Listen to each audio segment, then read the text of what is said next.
ఆంధ్రప్రదేశ్ రాష్ట్ర రాజకీయాల్లో ప్రస్తుతం అధికారంలో ఉన్న Telugu Desam party, Janasena party, BJP కూటమి బలంగా కొనసాగుతున్న జనసేన అధినేత రాష్ట్ర ఉప ముఖ్యమంత్రి పవన్ కళ్యాణ్ గారు తన ప్రత్యేక గుర్తింపును కాపాడుకోవాలని భావిస్తున్నారని రాజకీయ విశ్లేషకులు అభిప్రాయం వ్యక్తం చేస్తున్నారు. అంటే రాబోయే 2029 ఎన్నికల్లో జనసేన వ్యూహం ఏ దిశగా మారుతుందన్న దానిపై ఇప్పటికే చర్చలు మొదలయ్యాయి. ఈ ప్రశ్నకు సమాధానం త్వరలోనే లభించవచ్చిన ఊహాగానాలు కూడా వినిపిస్తున్న విషయం మనకందరికీ తెలిసిందే. ఇలా రాబోయే ఎన్నికల కోసం పవన్ కళ్యాణ్ గారు ప్రయత్నాలు ముమ్మరం చేస్తున్న విషయం విదితమే.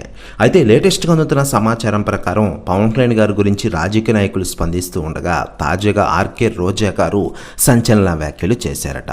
ఆమె మాట్లాడుతూ ఆంధ్రప్రదేశ్ డిప్యూటీ సీఎంగా పవన్ కళ్యాణ్ గారు బాగా రాణిస్తూ ఉన్నారు, ప్రజల గుండెల్లో నిలిచిపోతున్నారు, ఆయన నిజంగానే great person. Deputy CM Pawan Kalyan గారు అంటే చెరిగిపోని చరిత్ర, ఆయన అనుకుంటే ఏదైనా చేస్తాడు, 2029లో ఖచ్చితంగా ఆయనే సీఎం అంటూ సంచలన వ్యాఖ్యలు చేశారట రోజా గారు. ప్రెస్ యూనియన్స్ కూడా తెగ వైరల్ అవుతోంది టోటల్ తెలుగు ఇండస్ట్రీలో.